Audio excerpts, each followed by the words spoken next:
You a leader. Don't kid yourself, Noah. Those words hit harder than any punch. They came from Rick Wallace, my boss, Vice President of Operations, Dallas Branch, Apex Tech Systems. He didn't shout. He didn't need to. He just smiled, like he knew I wouldn't fight back. I stood there, in that cold glass conference room, fluorescent lights buzzing above, silence pressing in. 5 years of building systems, solving problems, running operations across 3 states, all dismissed with a smirk. Rick turned back to the team. Landon stepping into the leadership role. He's got the energy, the vision. Landon, his 25-year-old nephew, fresh out of college, 3 months on the job. My job. They clapped. I clapped too. But inside, something broke. Not loud, not dramatic. Just cracked, like glass under pressure. That night I sat alone in my apartment, laptop open, whiskey half empty. Rick's voice echoed. You're just not leadership material. I believed him for 1 minute. Then I looked at the fridge, a drawing from my daughter. Stick figures, a cape, a crown. My dad is the boss. 6 months later, Rick was gone. So was his title, his reputation. His little empire burned to the ground. Me, I was just getting started. He thought I'd stay quiet. He thought I needed that job. He thought wrong. His name is Noah Bennett. You wouldn't notice him in a crowd. He doesn't wear flashy suits, doesn't talk over people in meetings, doesn't post selfies with quotes about hustle, but he's the reason 3 states ran on time. Texas, Oklahoma, New Mexico. If you've ever bought industrial parts from Apex Tech in the last 5 years, chances are Noah had something to do with it. He works behind the scenes, quiet, focused, the kind of man who memorizes supplier deadlines better than his own birthday. Every morning he walks into the office at 7:30. Coffee, black, same seat, same screen, same sense of responsibility. And every evening, he's the last one to leave. They call him dependable, solid, reliable, which in corporate language often means too safe to promote, too necessary to lose. He doesn't complain, doesn't gossip. He solves things before anyone else notices they're broken. Noah's been with Apex Tech for 6 years. He wasn't chasing titles. He wasn't trying to impress anyone. He just believed in the work, the systems, the people who depended on them. He believed that if he did everything right, someone would eventually notice. Someone did, but not in the way he hoped. That someone was Rick Wallace. Rick Wallace didn't know Noah Bennett. Not really. He saw him as a name on a spreadsheet. A man in a collared shirt. Another cog in the machine. What Rick didn't see was Noah getting up at 5:30 a.m. just to pack his daughter's lunch before work. Her name is Sophia, 9 years old, loves roller coasters and strawberry yogurt, thinks her dad is a superhero. They live in a 2-bedroom apartment in East Dallas. Nothing fancy, but clean, safe. Every other weekend, Sophia stays with him. They bake cookies, build Lego castles, rewatch old Pixar movies like it's tradition. Noah's been divorced for 3 years. It wasn't ugly, just inevitable. Her new husband's a defense attorney. Golf on Saturdays, baseball coach on Sundays. Hard to compete with that. But Noah, he never missed a school play, never forgot a birthday, never once complained about child support. Some nights when Sophie is asleep, Noah sits at the kitchen table, laptop open, spreadsheets glowing. He checks order statuses, vendor delays, pipeline risks, all while keeping the volume low, so his daughter can dream in peace. He didn't mind the long hours or the late nights. Not really. He just needed to believe that it meant something. That showing up, being reliable, was still worth something in this world. But loyalty in the wrong hands becomes leverage. Apex Tech looked impressive from the outside. Modern lobby, glass walls, motivational posters about teamwork and innovation. But once you step past the reception desk, you learn something fast. It wasn't what you did that mattered. It was who you did lunch with. Promotions didn't follow performance. They followed proximity. Happy hours with execs, shared rounds of golf, family connections. And nobody played that game better than Rick Wallace. Rick had been at Apex Tech for over a decade. He started as a warehouse supervisor, but rose fast. Too fast. Turns out he married the CEO's niece. A few dinners, a few smiles. Suddenly he had vision. Now he's vice president of operations, Dallas branch, and he talks like he built the building himself. Rick loved optics, loved words like synergy alignment and top-down transparency. But when things broke, when vendors delayed shipments, when warehouses overflowed, he looked the other way because he knew Noah would fix it. Rick never shouted. He didn't have to. His power came from silence and the people he chose to favor. At Apex Tech, being quiet made you invisible. Being competent made you useful. But being connected, that made you untouchable. Noah knew this. He saw it every day. Still, he believed that doing things the right way would win. Eventually. But Apex Tech wasn't built for men like him. It was built for men like Rick. And Rick, he was just getting started. It started with a conversation in the break room. Late January. Freezing rain outside. Microwave humming in the background. Rick walked in, coffee in hand, and leaned against the counter like he owned gravity. "Noah, you ever think about stepping into leadership?" Noah blinked. "Sure. I mean, someday."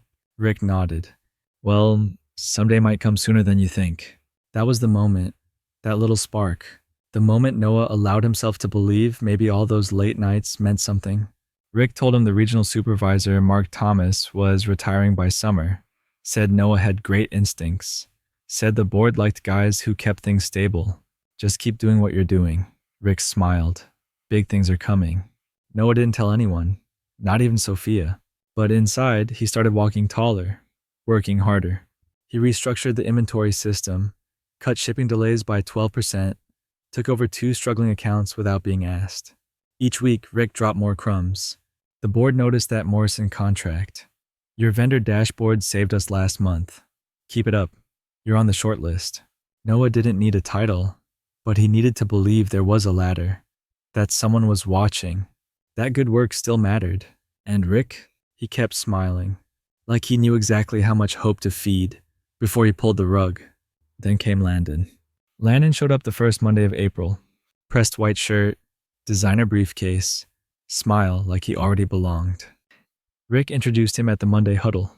"Everyone, this is Landon Wallace. He'll be shadowing our operations team." Shadowing.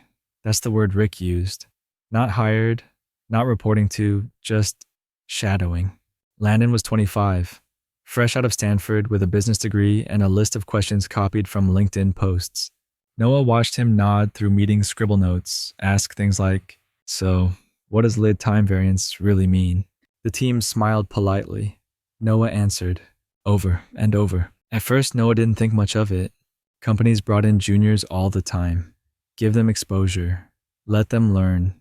But something felt different. Landon didn't start in a cubicle. He got the office next to Rick. He didn't go through onboarding. He went to lunch with VPs. And every time Noah turned around, Landon was there. In his meetings, on his calls, watching his screens. Noah tried to ignore it. Tried to believe what Rick said. Just giving the kid some experience. But inside, a quiet question began to grow. Why does a kid with 0 experience need to shadow me this closely? The answer came in a room full of applause. The conference room smelled like stale coffee and recycled air. It was Friday. Quarterly update. Everyone in the Dallas division crammed into rows of plastic chairs. Rick stood at the front, polished, confident, his favorite kind of stage. Noah took his usual seat near the back. Notepad ready? Just another meeting. Or so he thought. Rick clapped his hands. "Let's start with something exciting." He gestured to the side. "As of today, we're thrilled to announce our new regional operations lead." A pause. Noah felt something twist in his chest. Then Landon stood up, smiling, straightening his tie like he earned it. Applause broke out, too fast, too ready, like they already knew. Noah clapped too, because that's what professionals do, right? You clap for the man who just took your future. Rick turned to him mid-speech. And a special shout out to Noah Bennett, who's been instrumental in preparing Landon for this transition. That word instrumental, like Noah was just a training manual, a stepping stone. Noah forced a smile. His jaw ached, his stomach burned. He didn't say a word, didn't walk out, didn't scream. But something inside him collapsed, quietly, completely. Later, Rick called it nothing personal, but it felt a lot like betrayal. Noah didn't remember walking back to his desk. He must have. His notepad was there, pen perfectly aligned, laptop open to a spreadsheet he couldn't read. The office around him buzzed as usual, phones ringing, keyboards, tapping, someone laughing 2 rows down. But it all felt far away, muted, like he was watching from underwater. He sat still, hands folded, blinked once, twice, just processing. Not angry, not yet. Just numb. Emails came in, updates, meeting invites, one from Landon, subject line next steps. He didn't open it. Rick passed by, gave him a nod. Noah nodded back. Instinct, reflex, habit. Inside his chest felt cold. Not sharp, not fiery. Just cold. Like the place where hope used to live had frozen over. He stared at the screen for 10 minutes. Didn't type. Didn't move. Just thought. About the 5 years he gave. The weekends, the missed birthdays, the 2 a.m. emergency call he handled without complaint. All of it. Repackaged as a bullet point in Landon's promotion speech. Still, he didn't say anything. Because Noah wasn't the kind of man who made a scene. He was the kind who took the hit and kept going. Until he didn't. The breaking point didn't come with a shout. It came with a whisper behind a door. It was almost 8 p.m. The office was quiet. The cleaning crew had started vacuuming near the front lobby. Noah stayed late to finish a quarterly vendor report. Not because he had to, because it was habit, because that's what he did. He stood, stretched, and walked toward the break room for one last cup of coffee. Then he heard it. Voices. From Rick's office. The door wasn't closed all the way, and the hallway carried sound better than people realized. He paused. Not to eavesdrop, just reflex. Tyler from the board called, Rick said. He's asking why we're promoting Landon so fast. Another voice lower. Probably Mitchell from corporate. You said Noah was ready. Rick laughed. He is. I mean, he's solid, reliable, but he's not executive material. The words hit like a slow punch. Landon's family, Rick continued. He's got the degree. The board likes degrees. Silence. Then, Noah's a worker. He'll train Landon. He won't complain. He's got a kid alimony. He needs this job. Noah stood there, alone in the hallway, holding his paper cup, not breathing. 30 seconds. That's all it took to hear 5 years of loyalty reduced to leverage. He turned, quietly, walked back to his desk, didn't finish the coffee, didn't finish the report. He just saved his files and left. That night something shifted. Not loud, but permanent. Noah didn't sleep that night. He lay on the couch fully dressed, shoes still on, laptop bag by the door. The apartment was dark, quiet, except for the low hum of the refrigerator and the weight in his chest. He replayed the hallway conversation, Rick's voice, that laugh. He needs this job, over and over, like a loop he couldn't shut off. At 6 a.m. the alarm buzzed. He hadn't even closed his eyes. Sophia padded into the kitchen, hair a mess, one sock on, morning dead. He smiled, tired, automatic, made her toast, poured orange juice, mechanically. While she ate, he opened the fridge looking for milk, and saw it, a crayon drawing, taped crookedly next to the grocery list, stick figures, one taller with a big red cape, a crown. Above it in bubble letters, "My dad is the boss." He stared at it, longer than he meant to. A lump rose in his throat, not from sadness, from something deeper, older, like memory, like dignity. She looked up from her cereal. "That's you." She grinned. "You look cooler in real life." He smiled. This time it reached his eyes. Noah didn't say anything, but in that moment he made a decision. Not out of anger, not for revenge. For her, for himself, to stop waiting for permission, to lead. The plan didn't start with rage. It started with crayons. Noah didn't storm out. He didn't flip desks, didn't send a fiery email. He just started watching and taking notes. Every system he built, every vendor contact, every logistics flow, every undocumented workaround that kept the wheels turning. He began organizing them, privately, methodically.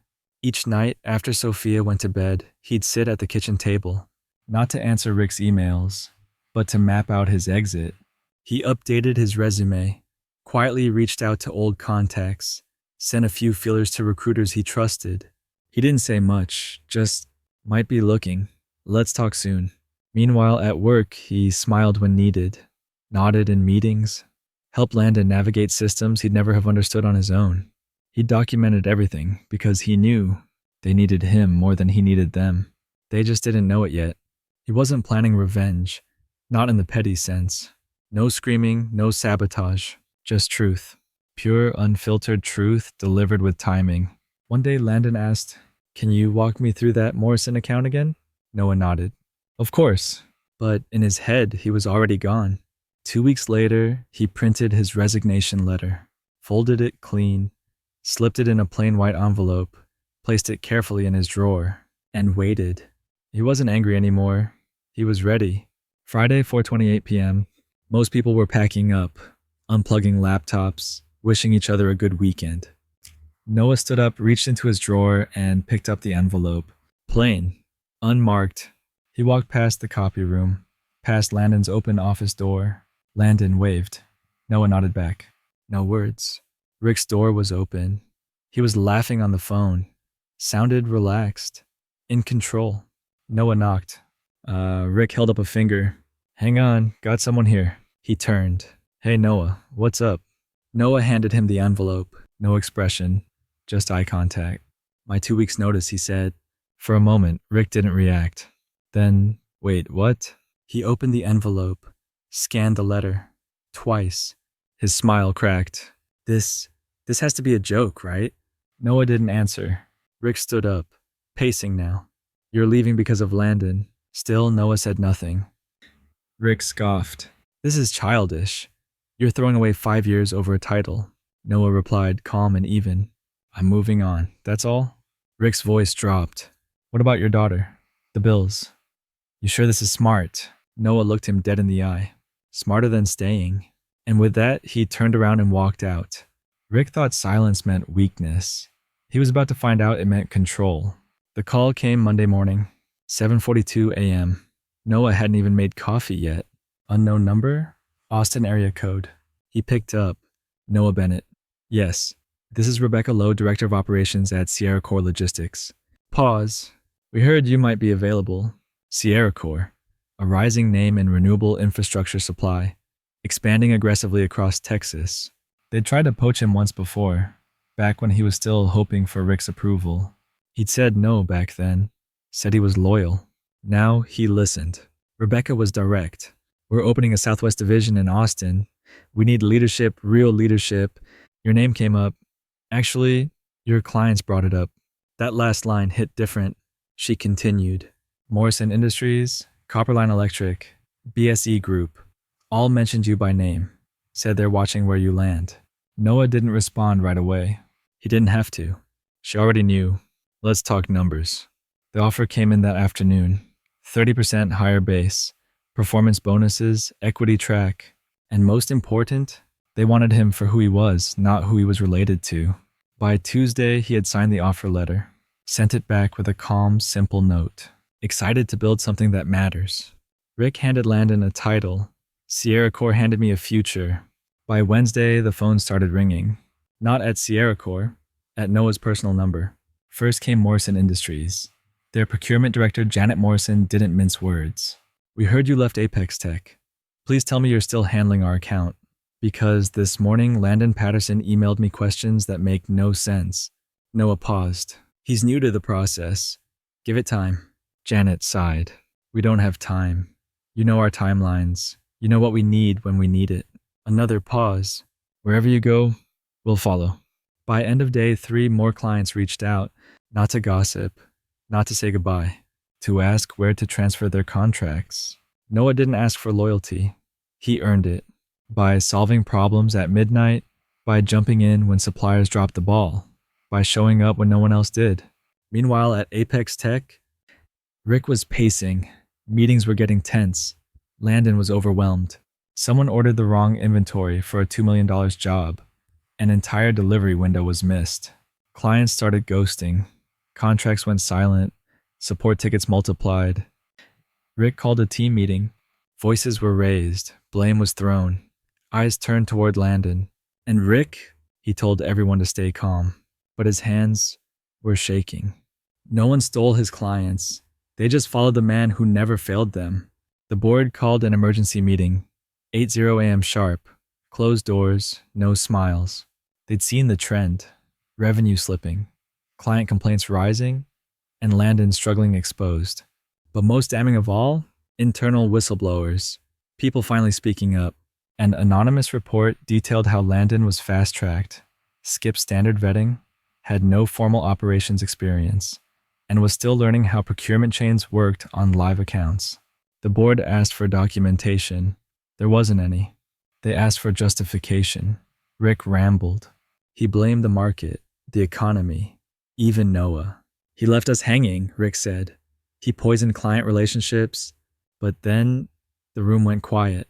Someone slid a folder across the table. It was a printout of emails, time-stamped, professional, every instruction Noah had sent to support the transition. Meticulous, clear, undeniable. Next came the client testimonies, recordings, screenshots, a signed statement from Morrison Industries. Noah Bennett was the only reason we stayed as long as we did. By noon, it was over. Rick Patterson was officially terminated. For negligence, for favoritism, for compromising the company's integrity. Landon resigned the following week, went back to school. No headlines, just vanished. And Rick, his LinkedIn went quiet. No updates. Just an empty headline. Former executive vertical bar, open to work. He built a tower on family ties. It collapsed under the weight of truth. 6 months later, Noah stood in front of a full team at Sierra Core's Austin HQ. New hire orientation. A dozen young professionals, eyes wide eager. He shared lessons learned, tales of supply chain failures and last-minute wins. Not to brag, but to teach. Because now, he was more than just a name behind emails. He was a regional director with real authority. With respect, earned not handed. One afternoon, while reviewing reports, his assistant knocked. There's a call holding. Someone from Apex Tech's legal team. They're requesting a discussion about returning clients. Noah didn't even blink. Tell them we're focused on the future.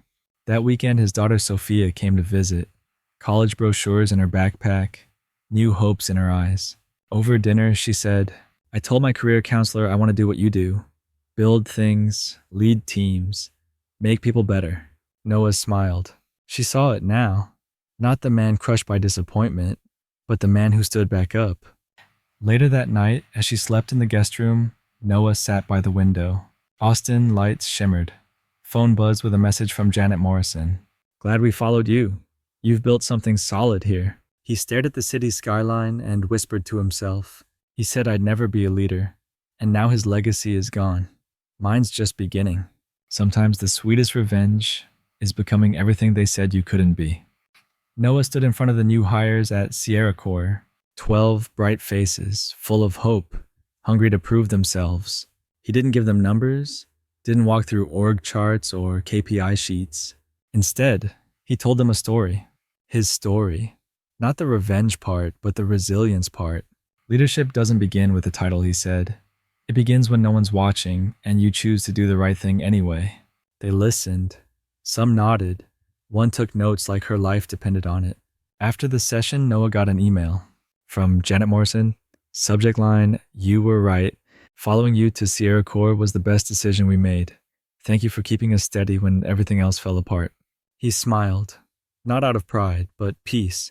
That night, Sophia sat across the dinner table, brochures spread between them. I'm thinking business logistics, she said, like you. He laughed, softly, not because she was copying him, but because she understood him. You sure, he asked. It's not always fun. Neither is being overlooked. She grinned. But someone has to do it better. Noah felt something settle in his chest. Not anger, not regret, closure. He wasn't trying to prove Rick wrong anymore.